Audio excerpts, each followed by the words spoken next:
जैसे ही पुलिस अधिकारियों के खिलाफ एफआईआर दर्ज करने के आदेश हुए, अगले दिन इन सेलिब्रिटीज के खिलाफ भी पर्चा दर्ज हुआ। इन सेलिब्रिटीज के खिलाफ पर्चा दर्ज हुआ। मुनमुन दत्ता सुप्रीम कोर्ट भागी एफआईआर क्वैश कराने के लिए। सुप्रीम कोर्ट ने उसकी खारिज की, कहा तुम्हारे खिलाफ प्राइमा फेसाई केस बनता है, पहली नजर में तुम्हारे खिलाफ केस बनता है, तुमने देश की पर्टिकुलर कम्युनिटी को गाली बकने का काम किया है। युवराज सिंह हाई कोर्ट गया, हाई कोर्ट ने उसकी पिटीशन खारिज की कि तुम्हारे खिलाफ पहली नजर में केस बनता है, उसकी पिटीशन खारिज की। और फिर जितने भी इन लोगों के नाम लिए मैंने, सभी को हांसी एक छोटे से शहर के छोटे से थाने में आना पड़ा, अपने मोबाइल लैपटॉप जब्त कराने पड़े, इनकी अरेस्ट हुई और इनको चार्जशीट किया गया और अब हिसार कोर्ट में इनके खिलाफ चालान पेश होगा, तारीखें भुगतेंगे और इनकी सजा कराएंगे 5-5 साल की।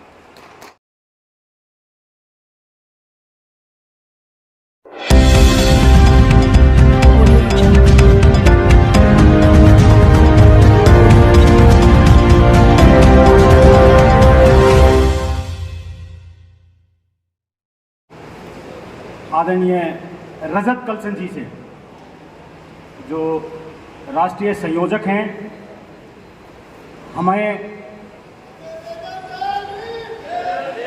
एट्रोसिटी के जो मामले होते हैं, हमारे बीच में है रजत कलसन जी, वहां पहुंचते हैं, तमाम मुद्दों पर बात करते हैं, खुल के अपनी बात रखते हैं।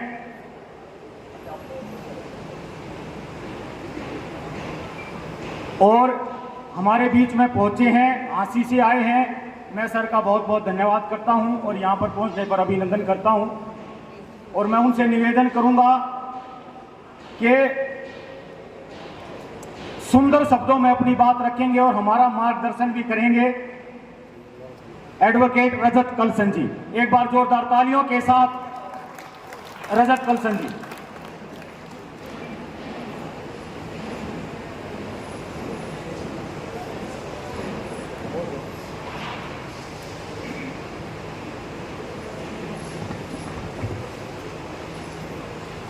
सभी साथियों को जय भीम। माइक ऊपर कर लो। Doctor B.R. अम्बेडकर की 133वीं जयंती के अवसर पर सबसे पहले डॉक्टर B.R. अम्बेडकर को नमन करते हुए मंच पर आसीन रेलवे डिपार्टमेंट के senior officers,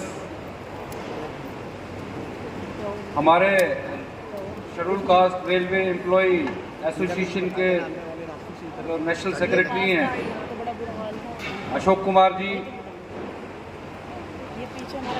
retired deputy commissioner excise and taxation R.K. Koria ji,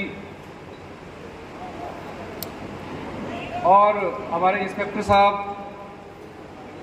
और मंच पर आसीन सभी गणमान्य व्यक्ति, और मेरे सामने मौजूद हमारी मातृशक्ति और इस जनसभा में मौजूद हमारे युवा साथी और बुजुर्ग साथी। नीचे।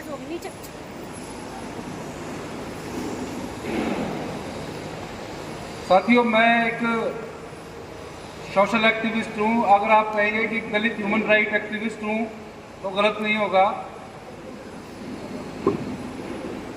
आप लोग कहेंगे कि हमने ह्यूमन राइट एक्टिविस्ट तो सुने हैं लेकिन दलित राइट एक्टिविस्ट नहीं सुना, क्योंकि हम लोगों ने अतीत में भी इस तरह की चीज़ें देखी हैं। अपने समाज के साथ एट्रोसिटी की, डिस्क्रिमिनेशन की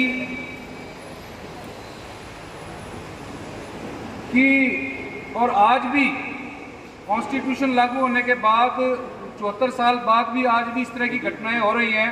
आप अक्सर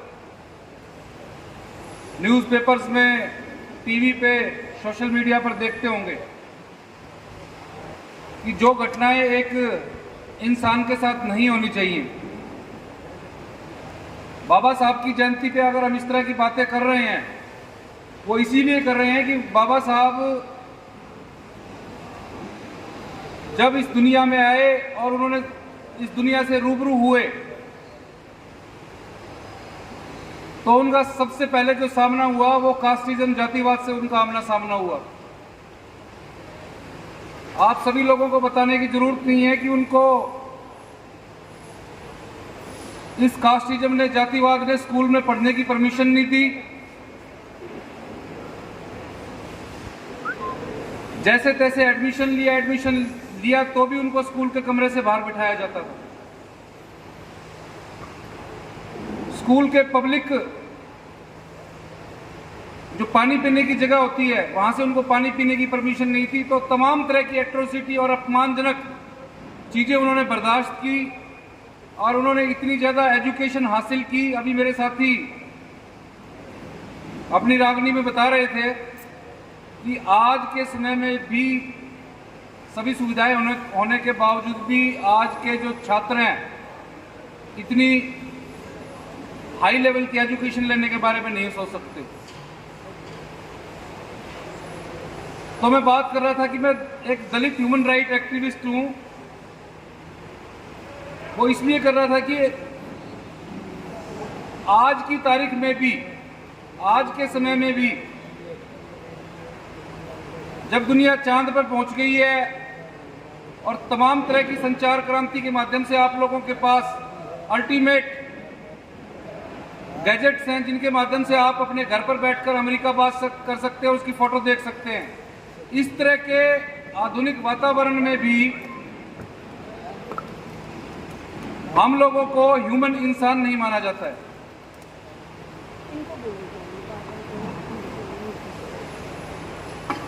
ह्यूमंस के लिए बहुत मशहूर रेपुटेटेड सामाजिक कार्यकर्ता हैं जिनके नाम आप लोगों ने सुने होंगे, लेकिन जब मानवाधिकारों की बात आती है तो सरकारें या मानवाधिकार आयोग, पुलिस, सोसाइटी हम लोगों को अधिकार देने से कतराती है। इसलिए आज भी जाति के नाम पर अगर हम गांवों में जाएं, अगर हम शहरों की मलिन बस्तियों में जाएं, ये दिल्ली की बात नहीं कर रहा मैं, हरियाणा की बात नहीं कर रहा, पूरे भारत में ऐसा देखने को मिलता है। आज भी हमारे समाज को उसकी जाति के नाम से भी नहीं, जाति के नाम पर बनाई गई गाली के नाम से पुकारा जाता है।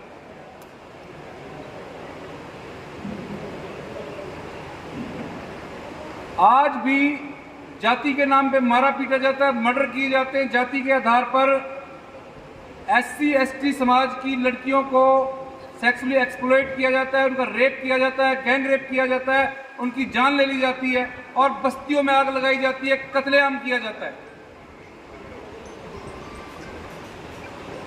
मैं कोई आपको लिटरेचर वाली बातें नहीं बता रहा हूं, ये वो बातें हैं जो मैंने खुद अपने 15 साल के वकालत के कैरियर में, एक ह्यूमन राइट एक्टिविस्ट के कैरियर में जो मैंने केसेस देखे, किस तरह से कास्ट के आधार पर हम लोगों को प्रताड़ित किया जाता है। और ये कास्ट का राक्षस इतना ज्यादा बलवान है कि केवल SC समाज, ST समाज के गरीब लोगों को ही टारगेट नहीं करता है।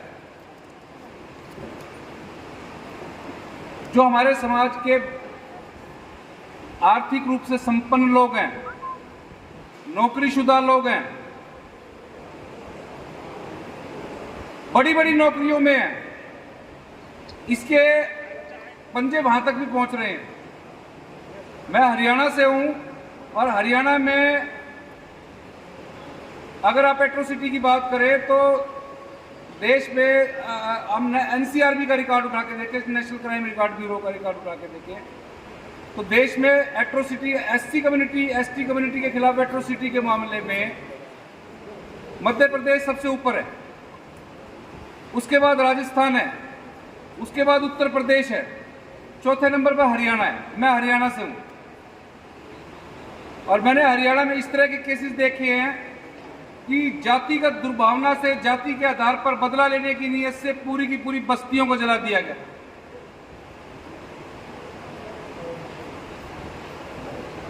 हो सकता है कुछ लोगों के लिए ये बात डाइजेस्टेबल ना हो, लेकिन कहते हैं कि सच्चाई बहुत कड़वी होती है और वो सुननी भी चाहिए। हरियाणा के जिला हिसार के मिर्चपुर गांव में केवल एक कुत्ते को भौंकने को लेकर कि नॉन शेड्यूल कास्ट कम्युनिटी के एक व्यक्ति के ऊपर शेड्यूल कास्ट कम्युनिटी का कुत्ता भौंका, इस बात की रंजिश को लेकर पूरी दलित बस्ती जला दी गई। 52 घर थे, 52 घर जला दिए गए, लोगों को मारा पीटा गया और एक बच्ची और उसके पिता को कमरे में बंद करके जिंदा जला दिया गया।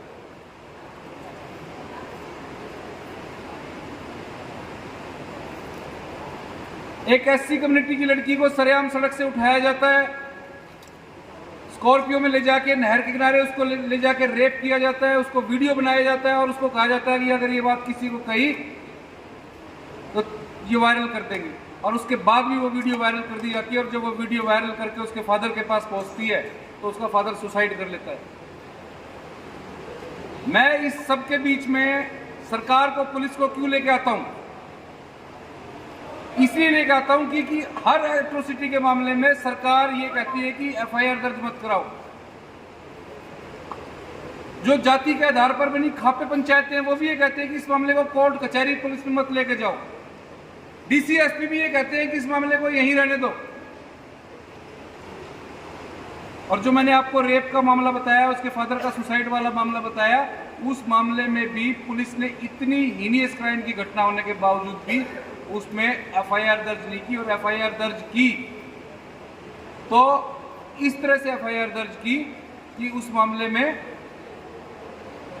यह बताया गया कि जो कुछ हुआ है मेरी मर्जी से हुआ है, जबकि उस लड़की पर पेपर्स पर जब उसके दस्तखत लिए गए, जब उसके बाप की डेड बॉडी उसके सामने पड़ी थी।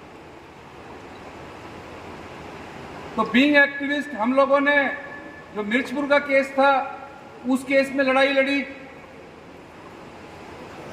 और उस केस में उस गांव के 103 आरोपी जो उस बस्ती को जलाने में थे, लोगों को जिंदा जलाने में थे, उन लोगों के केस को हमने हिसार से दिल्ली ट्रांसफर कराया। और दिल्ली की कोर्ट से दिल्ली ट्रांसफर इसलिए कराना पड़ा क्योंकि जातिवादी गुंडे वहां पर इतने हावी थे कि अदालतों में भी उन्होंने केस नहीं चलाने दिया। और यहां दिल्ली की अदालत से हमने विपरीत परिस्थितियों में उस केस में कन्विक्शन लिया। हरियाणा और इंडिया की हिस्ट्री में एससी एसटी एक्ट में इतना बड़ा कन्विक्शन कभी नहीं हुआ कि 12 लोगों को उम्र कैद की सजा हुई, बाकी सभी लोगों को 5-5 साल की, 2-2 सालों की सजा हुई इसमें। और इसी तरह उस रेप के केस में, उस केस में भी जो आरोपी थे उनको हमने अरेस्ट कराया, पुलिस के ऊपर प्रेशर बना के, और उनको अदालत में सजाएं दी। तो ये बात आपको इसलिए बता रहा हूं मैं कि मानवाधिकार की मैंने बातें की थी। रजिस्ट्रेशन ऑफ एफआईआर आपका फंडामेंटल राइट है। भारत का कानून कहता है कि भाई अगर आपके साथ कोई हीनियस क्राइम की, कॉग्निजेबल क्राइम की घटना हुई है तो आपको एफआईआर दर्ज कराना आपका अधिकार है, पुलिस को कार्रवाई करनी पड़ेगी, अरेस्ट करना पड़ेगा। लेकिन कॉन्स्टिट्यूशन लागू होने के 74 साल बाद भी आपके जो कॉन्स्टिट्यूशनल राइट्स हैं उनकी धज्जियां उड़ाई जा रही हैं। मतलब मर्डर हो गया, डेड बॉडी सिविल अस्पताल में पड़ी है, पोस्टमार्टम हो रहा है, पुलिस एफआईआर दर्ज करने के लिए तैयार नहीं है। मैंने और मेरे साथियों ने 14 दिन तक डेड बॉडीज के साथ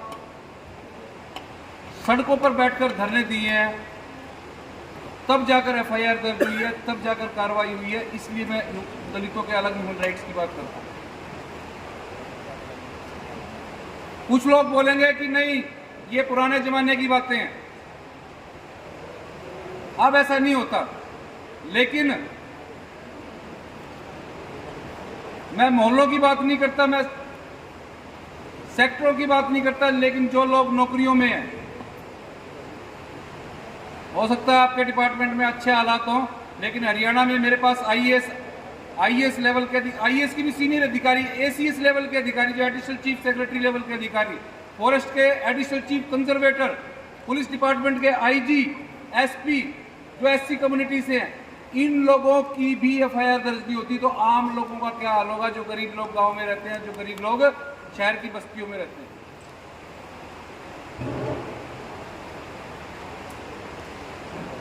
तो साथियों, आज डॉक्टर बी.आर. अम्बेडकर की हम लोग जयंती मना रहे हैं और डॉक्टर बी.आर. अम्बेडकर ने हम लोगों को कॉन्स्टिट्यूशन के माध्यम से 3-4 बड़ी इंपॉर्टेंट जो कॉन्स्टिट्यूशन में प्रोविजन डाले थे, अधिकार दिए थे। आर्टिकल 17 में डॉक्टर B.R. अम्बेडकर ने अपनी एक कलम से जो अनटचेबिलिटी है, छुआछूत है, उसको अवैध, अनकॉन्स्टिट्यूशनल और अपराध घोषित किया था। और इसी आर्टिकल 17 की प्रेरणा से भारत सरकार ने 1989 में SC/ST एक्ट बनाया, जिसके तहत जाति के आधार पर किए जाने वाले भेदभाव या जो कृत्य हैं वो अपराध घोषित किए गए।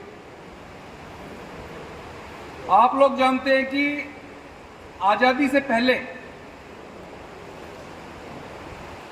भारत जो है, भारत देश जो है, ये हजारों रियासतों में, छोटे छोटे राज्यों में, जिनके राजा होते थे, किसी का सम्राट होता था, किसी का राजा होता था, किसी का कुछ होता था, इन चीजों में बटा हुआ था।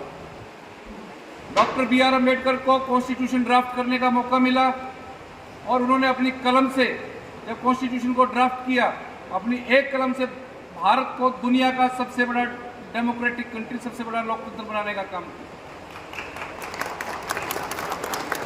दूसरी बात, यहां पर मेरी बहनें बैठी हैं, माताएं बैठी हैं। Doctor B.R. अम्बेडकर भारत में आज तक जितने भी महिला अधिकारों के जो समर्थक हुए हैं, मैं नहीं मानता उनसे बड़ा कोई फेमिनिस्ट इस भारत में आज तक है या हुआ है। आप लोगों ने हिस्ट्री पढ़ी होगी, किस तरह के कस्टम्स थे, किस तरह के रीति रिवाज थे, किस तरह की रूढ़ियां थी महिलाओं के बारे में, किस तरह से उसका पति मरने पर उसको उसकी अर्थी के साथ बांध के जिंदा जला दिया जाता था, सती प्रथा जो थी। शादी होने पर दूसरी शादी, विधवा होने पर दूसरी शादी करने की परमिशन नहीं थी। पति कितने अत्याचार करे, उसको कोर्ट में जाने का, पुलिस में जाने का कोई अधिकार नहीं था। लेकिन बाबा साहब जब कानून मंत्री बने तो पार्लियामेंट में हिंदू कोड बिल लेके आए और महिलाओं को तमाम तरह के अधिकार दिए, जिसमें अगर वो पति से तंग है तो उसको डाइवोर्स पिटीशन फाइल करने का अधिकार है, उसको मेंटेनेंस लेने का अधिकार है, उसको अपने माँ बाप की प्रॉपर्टी में से हिस्सा लेने का अधिकार। तो महिलाओं को सबसे ज्यादा शुक्रिया अदा करना चाहिए डॉक्टर B.R. अम्बेडकर का कि केवल SC/ST समाज की महिलाओं की बात मैं नहीं कर रहा, मैं भारत के सर्व समाज की महिलाओं की बात कर रहा हूं। बाबा साहब की देन है जो इंदिरा गांधी जैसी महिला भारत की प्रधानमंत्री बनी, बहन मायावती जैसी महिला उत्तर प्रदेश जैसे देश के सबसे बड़े राज्य की 4 बार मुख्यमंत्री बनी, और आज महिलाएं एक ऑनरेबल स्कोर में पार्लियामेंट में देश की विधानसभा में मौजूद है। ये सारी बाबा साहब की देन है।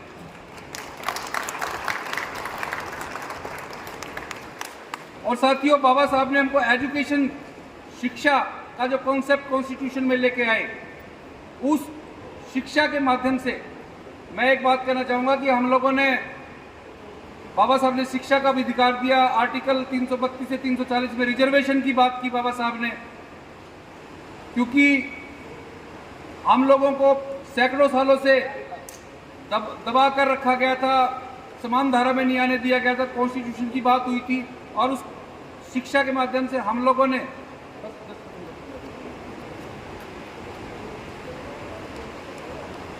जो एजुकेशन की बाबा साहब ने बात की, उस एजुकेशन के माध्यम से हम लोगों ने शिक्षा जरूर ली,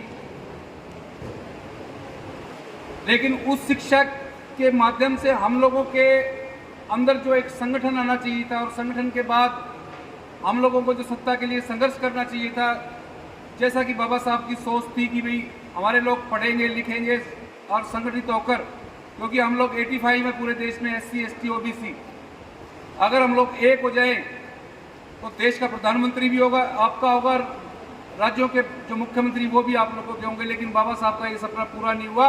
हम लोगों ने एजुकेशन ली, छोटी मोटी बाबू की नौकरी ली, छोटे मोटे सेक्टरों में, कॉलोनियों में अपने घर लिए और हम संतुष्ट हो गए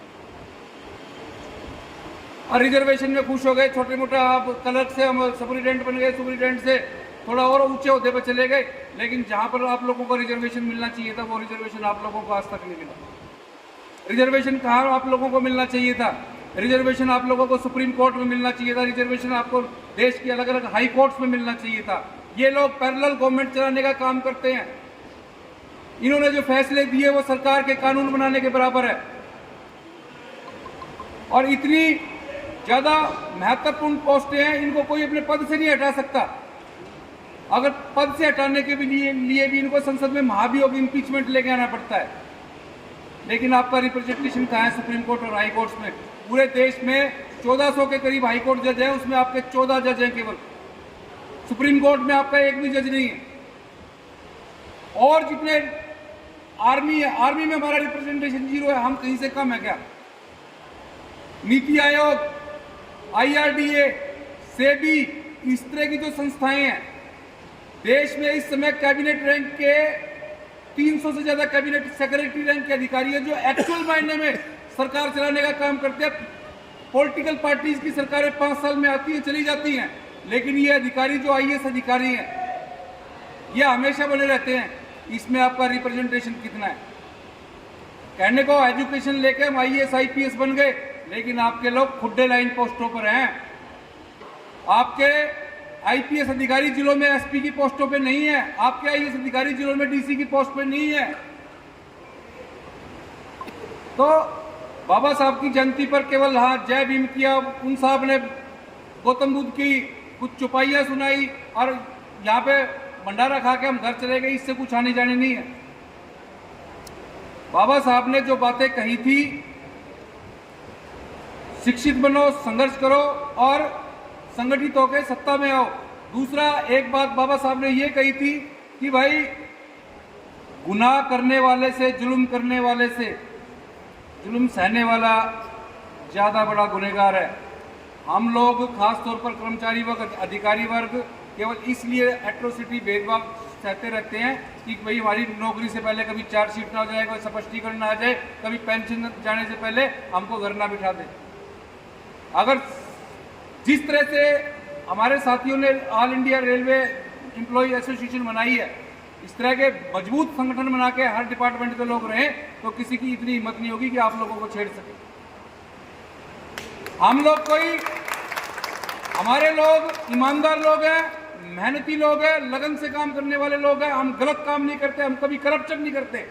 लेकिन इसके बाद भी केवल कि भाई कोटे से आ गया, नहीं तो इनकी औकात तो है ना नालियों में झाड़ू लगाने की थी, इसको साले को टिकने ना दो। केवल इस वजह से हमारे लोगों को परेशान किया जाता है। अदरवाइज हम लोग बिल्कुल मेहनत का, ईमानदार, लगन से काम करने वाले लोग। तो साथियों, बाबा साहब की इस जयंती पर ये संदेश लेके जाए, बाबा साहब का संदेश लेके जाए कि बिल्कुल भी अत्याचार, भेदभाव जैसी चीजें बर्दाश्त नहीं करेंगे। और एक चीज और बोलूँगा, 1 मिनट और दूंगा सर आपको। ये बात एक मैं रेफरेंस कहता हूँ, एक मैं रेफरेंस दूंगा अपना, कि एक चलन चला हुआ था सोशल मीडिया पे हमारे समाज के लोगों को जाति सूचक शब्द बोलने का, VIPs लोगों द्वारा, सेलिब्रिटीज लोगों द्वारा। पूर्व क्रिकेटर युवराज सिंह का आप लोगों ने नाम सुना है, तारक मेहता का उल्टा चश्मा की अभिनेत्री मुनमुन दत्ता बबीता जी का आपने नाम सुना है, एक और अभिनेत्री युविका चौधरी है, उसका आपने नाम सुना है, बाबा रामदेव का आपने नाम सुना है। इन लोगों ने अलग अलग टाइम पर, अलग अलग समय पे हमारे अपने वीडियोस में, अपने इंटरव्यूज में हमारे समाज के लिए बड़े भद्दे जाति सूचक शब्द इस्तेमाल किए थे। हम लोगों ने बाबा साहब को पढ़ा है, सुना है, हमको पता है बाबा साहब ने क्या कहा था कि भाई जुल्म करने वाले से सहने वाला ज्यादा जिम्मेदार है। मैंने और मेरे साथियों ने छोटा सा शहर हमारा आसी, वहां पे इस मुनमुन दत्ता के खिलाफ, युवराज सिंह के खिलाफ, युविका चौधरी के खिलाफ, बाबा रामदेव के खिलाफ कंप्लेंट की। पुलिस ने FIR दर्ज नहीं की। वकील साहब इतने बड़े बड़े आदमियों के खिलाफ कैसे करेंगे? करनी पड़ेगी भाई। 8 महीने FIR दर्ज नहीं की। मैंने उन पुलिस वालों को भी के खिलाफ भी कंप्लेंट दी कि भाई SC ST एक्ट में अगर एज पर ला FIR दर्ज नहीं करते तो SHO, SP और DSP जिम्मेदार है। इनके खिलाफ सेक्शन 4 में FIR दर्ज करो। कोर्ट से आदेश कराए। जैसे ही पुलिस अधिकारियों के खिलाफ FIR दर्ज करने के आदेश हुए, अगले दिन इन सेलिब्रिटीज के खिलाफ भी पर्चा दर्ज हुआ। इन सेलिब्रिटीज के खिलाफ पर्चा दर्ज हुआ। मुनमुन दत्ता सुप्रीम कोर्ट भागी FIR क्वैश कराने के लिए, सुप्रीम कोर्ट ने उसकी खारिज की। कहा तुम्हारे खिलाफ प्राइमा फेसाई केस बनता है, पहली नजर में तुम्हारे खिलाफ केस बनता है। तुमने देश की पर्टिकुलर कम्युनिटी को गाली बकने का काम किया है।